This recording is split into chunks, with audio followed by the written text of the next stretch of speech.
हा नवीनच प्रकार मी काय बनवलाय चला सांगते। त्याआधी म्हटलं ड्रेसिंग टेबल आवरून घ्यावा, कारण थोडासा तिथं मेस झाला होता आणि मी काहीच आवरत नव्हते, ते आवरून घेतलं। आणि ह्या मल्टीविटॅमिन्सच्या टॅबलेट खाताना ना मला इतकं ओकायला येतं ना, पण काय करणार ना, बेबीसाठी खावंच लागतं। आता एवढ्या सगळ्या कोथिंबीरीच्या पेंड्या घरात आणल्याच होत्या, तर म्हटलं चला कोथिंबीरीच्या वड्याच बनवूया, दोघांनाही भरपूर आवडतात।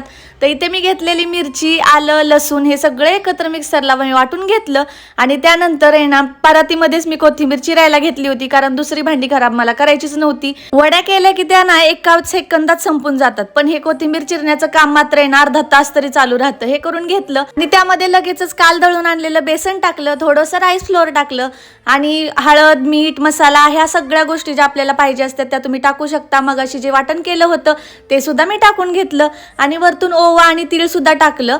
आता मला 6 महिने झालेत त्यामुळे मी तीळ खाऊ शकते, त्यामुळे मी तीळ आणि ओवा पण टाकलाय। आता हे सगळं आपल्याला हातानेच मळून घ्यायचंय। थोडासा मेस होतो, इतकं चिकट असतं हाताला, पण हाताला ना तेल लावून घेतलं की हे अजिबात हाताला चिकटत नाही। आणि ह्या वेळेला आहे ना मी अशा गोल गोल करण्यापेक्षा आहे ना मी या वेळेला थापून वड्या करत होते।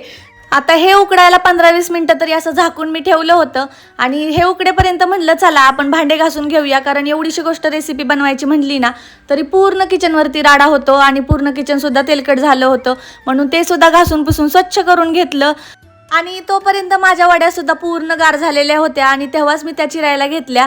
अशा स्क्वेअर मध्येच मी चिरलेल्या आणि त्यानंतर आहे ना त्या तळून घेतल्या। आता काही जण आहेत ना असेच उकडलेले खातात, पण मला बाबा तळल्याशिवाय जमतच नाही, त्यामुळे मी तर तळता तळताच खात होते, इतक्या मला आवडतात। आता हे बघून तुमच्या सुद्धा तोंडाला पाणी सुटलंच असणार आहे, तर घरी नक्की बनवा। Okay bye.